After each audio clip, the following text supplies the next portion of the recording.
Welcome to SP Dubey English studies. आज के इस वीडियो में हम लोग फिलिप लार्किन की लिखी हुई पोएम द ट्रीज का अध्ययन करेंगे। हम इस पोएम को लाइन बाय लाइन समझेंगे और उसके बाद उसकी एनालिसिस भी करेंगे। तो ये है पोएम की पहली स्टांजा। पहली स्टांजा में पोएट कहता है the trees are coming into leaf like something almost being said. तो यहाँ पोएट ये कह रहा है कि पेड़ों पे पत्ते निकल रहे हैं। The trees are coming into leaf like something almost being said. The recent birds relax and spread their greenness is a kind of grief. लेकिन यहाँ एक बहुत ही कॉन्ट्राडिक्टरी बात पोएट कर रहा है। कह रहा है कि जब पेड़ों में नए पत्ते निकलते हैं या जब उनकी हरियाली बढ़ जाती है तो ये एक तरह से हमें कष्ट देता है। अब यह इस लाइन को समझना है। ये जो आखिरी इस stanza their greenness is a kind of grief, poet कर रहा था कि उन हरियाली को देख करके, इन पेड़ों में हरे पत्तों को देख करके, उनकी हरियाली को देख करके हमें एक तरह का कष्ट होता है, एक तरह का दर्द होता है। क्यों ऐसा कष्ट होता है? क्योंकि पोएट का ये मानना है ये जो पेड़ है ये हर साल इनमें नए पत्ते निकलते हैं, यानी जो पुराने पत्ते हैं वो गिर जाते हैं और उसके बाद इन पेड़ों में हर साल नए पत्ते निकलते हैं, जबकि मानव के साथ ऐसा नहीं होता। पोएट को लगता है कि मानव हर साल उसकी उम्र बढ़ते जाती है, वो एक तरह से वृद्ध होते जाता है, उसके अंदर नई फ्रेशनेस नहीं आ पाती है, जबकि इन पेड़ों के अंदर ये ताकत है कि वे हर साल अपने आप को रिफ्रेश करते हैं, हर साल अपने आप को एक तरह से ऊर्जावान बनाते हैं। तो यहाँ हमें ये कॉन्ट्राडिक्शन समझना होगा। पोएट पेड़ों के बारे में क्या कह रहा है? पोएट को इस बात का अफसोस है, इस बात का कष्ट है, पेड़ों की तरह हम मानव के अंदर वो शक्ति नहीं है कि हम भी हर साल अपने आप को रिजुविनेट कर सके, हर साल अपने आप को आनंदित कर सके। Now this is your stanza number 2।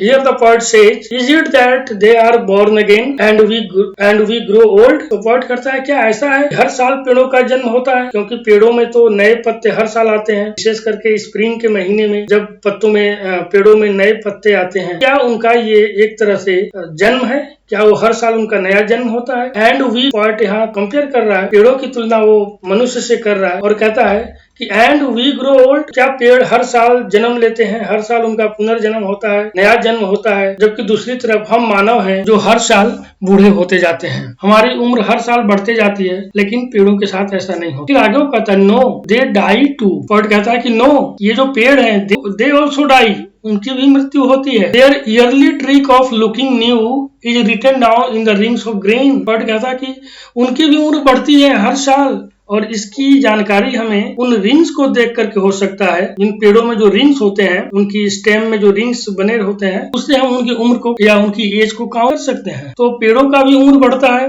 और उनकी बढ़ती हुई उम्र वह पेड़ों की रिंग्स में रिकॉर्ड होती है। इसलिए ये कहना सही नहीं है कि पेड़ों की उम्र नहीं बढ़ती है और वो हर साल उनका जन्म होता है या हर साल वो नए तरीके से जन्म लेते हैं, ऐसा कहना सही नहीं है, ये पोएट कह रहा है। जो आखिरी वाला स्टैंजा है, स्टैंजा नंबर 3, यहाँ पोएट कहता है yet still the अनरेस्टिंग Castle's thresh in full grown thickness every may last year is dead they seem to से बिगिन अफ्रेश। पोएट कहता है कि yet still the अनरेस्टिंग Castle's thresh in full grown thickness every मे, यानी हर साल मई के महीने में इन पेड़ों पे नए नए पत्ते आते हैं, और ये जो नए पत्ते आते हैं इससे पेड़ों के अंदर एक नई ताजगी आती है, एक नया फ्रेशनेस आता है। अर्थात पेड़ यद्यपि पुराने होते जाते हैं, लेकिन उनके अंदर ये क्षमता है अपने आप को रिजुविनेट करने की क्षमता उनके अंदर है। They keep on rejuvenating themselves, they never feel that they are old. तो हमारे लिए लेसन ये है, पोएट ये कहता है कि हमारे लिए लेसन ये है कि हम इन पेड़ों से सीखें। जिंदगी में हमेशा आगे देखना है,